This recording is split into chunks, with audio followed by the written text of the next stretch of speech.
Selamat datang saudara-saudari. Pada minggu ini kita mahu belajar benda baru, iaitu penyembuhan jiwa. Kita sudah belajar banyak mengenai penyembuhan. Bagaimana penyembuhan berlaku? Apa cara penyembuhan berlaku? Hari ini kita mahu belajar bahawa penyembuhan pada jiwa kita, pada jiwa kita. Dalam 1 Tesalonika 5:23, babak 5 ayat 23 berkata, semoga Allah yang mengurniakan kita kesejahteraan menjadikan kamu sungguh-sungguh hidup khas untuk Allah. Semoga Allah menjaga roh, jiwa dan tubuh kita, sehingga tidak bercacat cela pada masa Tuhan kita Yesus Kristus datang kembali. Dia berkata macam itu, bahawa setiap manusia ada roh, jiwa dan tubuh. Kalau kita tidak bercela, dan kita percaya kepada penyelamatan Yesus Kristus, roh kita akan bercahaya seperti gambar ini. Kerana bila kita percaya kepada penyelamatan Yesus Kristus, roh kita menjadi baru. Roh kita menjadi baru. Tetapi jiwa dan badan kita masih dalam kelemahan. Itulah yang kita mahu belajar, bagaimana penyembuhan pada jiwa yang telah luka berlaku dan bagaimana penyembuhan ini boleh berlaku dalam hidup manusia. Kerana Tuhan mahu kita sempurna. Tuhan tidak mahu penyakit mental pada diri kita. Tuhan tidak mahu kita luka dalam emosi kita. Dan Tuhan tidak juga mahu penyakit fizikal pada badan kita. Itu semua Tuhan tidak mahu. Tetapi hakikatnya ia berlaku dalam hidup setiap manusia. Bagaimana kita mengatasinya? Bagaimana kita tahu bahawa roh, jiwa dan tubuh boleh bersatu. Kerana kita tahu dosa merosakkan kita. Dosa akan merosakkan hidup kita. Dosa juga boleh mengakibatkan orang lain dilukai.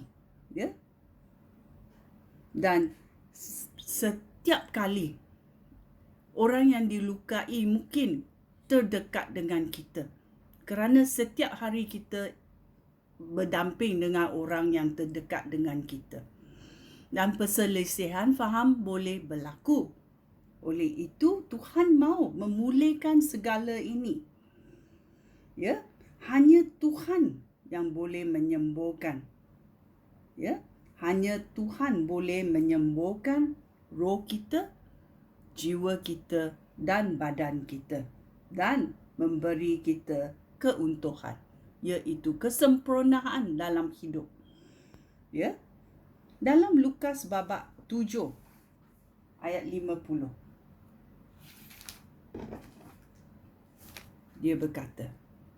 Yesus berkata kepada wanita itu, oleh sebab kamu percaya, wanita itu percaya kepada Yesus sebagai penyelamat.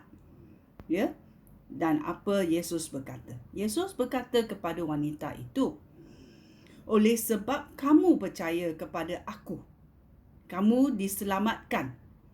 Pergilah dengan sejahtera. Pergilah dengan damai. Dia berkata kepada wanita itu. Ada lagi dalam Lukas babak 8:48 ayat 48 berkata, Yesus berkata kepadanya, anak aku, Sangat disayangi kan? Dia berkata macam itu. Anak aku, kerana kamu percaya kepada aku, kamu sembuh. Pergilah dengan sejahtera. Ya? So, kita mahu percaya kepada Yesus Kristus ke? Kerana dia adalah penyelamat. Dia adalah orang dan Tuhan yang boleh menyembuhkan kita. Kerana dia sudah kata, kerana kamu percaya kepada aku, kamu sembuh. Kamu menerima kesejahteraan. Itulah ayat Tuhan. Ya?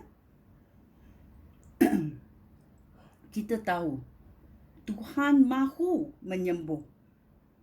Tuhan sudi menyembuh segala kedukaan, kesakitan, kepahitan dalam hidup kita. Ya? Dan siapa boleh menolong? Roh Kudus. Roh Kudus adalah roh Allah yang diberikan oleh Allah Bapa kepada kita. Ya? Rohnya diberikan kepada kita supaya kita menjadi kuat. Ya? Kalau kita mendengar arahan Roh Kudus, kita akan menjadi sejahtera, menjadi sempurna seperti yang Tuhan kata. Dia akan menyembuhkan segala kelukahan dalam jiwa kita, segala penyakit mental dalam hidup kita, segala emosi yang tidak baik, dia boleh menyembuhkan. Segala penyakit fizikal yang berlaku kerana kita mengingatkan atau menerima ayat-ayat yang negatif, ini semua akan disembuhkan oleh Roh Kudus. Ya? Penyembuhan adalah kegembiraan dalam hidup kita, dan penyelamatan Yesus Kristus boleh memberi kita kesempurnaan, kesejahteraan, kedamaian dalam hidup kita. Masa ini, di dunia ini, kita belajar bersama-sama. Sekian, terima kasih. Shalom.